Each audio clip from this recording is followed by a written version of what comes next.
There's danger on the high seas this Christmas on BBC Two. A swashbuckling adventure of treachery and seduction with George MacDonald Fraser's The Pyrates. How do we divide it, camaradas? Ah, she's got a point there, boy. Right is simple.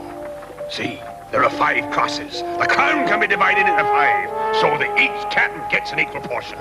Let's go.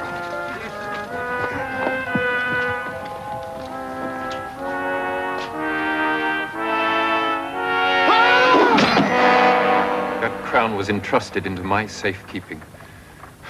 I failed, both my king and country. My career is ended. My honor is sullied. Will you listen to the man? That heathen devil Akbar the Damned has just sailed off with your precious Lady Vanity. They've cast Yardley adrift in an open boat. The entire crew's been murdered. And all you can prattle on about is your damned honor. But our clean-cut hero leaps into action.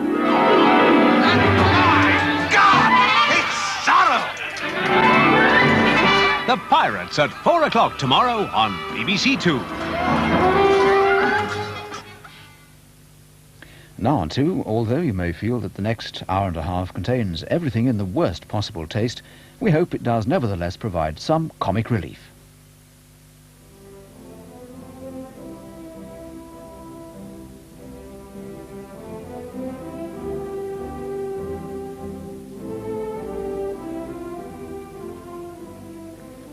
Good evening.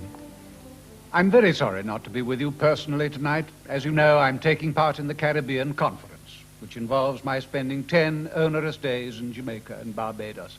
But I'm delighted to have this opportunity to speak to you all tonight because aid for Ethiopia and the Sudan has always been particularly close to my heart. And this has nothing to do with any consideration of improving my public image by associating myself with caring and compassionate causes. My government, as you know, has always given a high priority to overseas aid, even though we have been able to expend very little actual money on it. I'm tremendously in favor of events such as this, where people donate their own money. We in government don't get such opportunities to spend our own money. We have to spend our time spending your money in a responsible way. But it is no secret that I would like to see all overseas aid privatized in this way. Not to help cut government spending. Absolutely not. But because I'm sure the recipients of aid feel an extra pleasure if they know it is paid for by voluntary contributions and not simply out of the exchequer.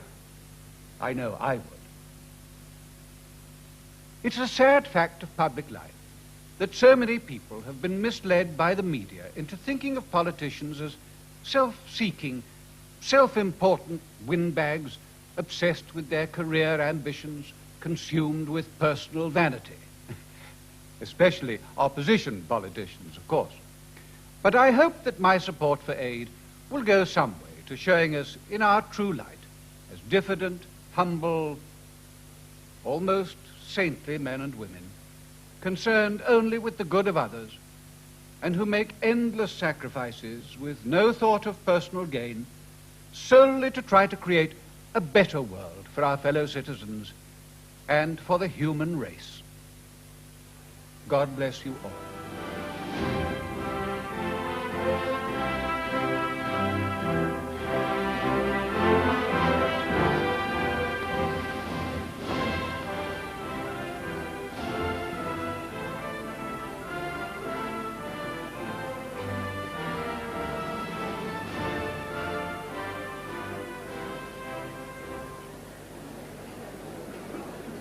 Ladies and gentlemen, will you please rise for Her Majesty the Queen?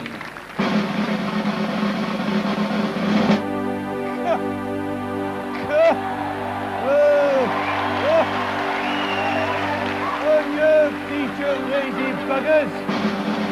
Come on, you lazy buggers, on your feet! 3 hours in a bloody queue trying to get into this doss house. I've left a particularly tasty kebab to come to this shambles. And my wife is missing her favourite episode of Avita Zane Pets. Get on your feet. You won't even get off your fat bottoms and give her a decent cringe. Come on, up you get. That's better.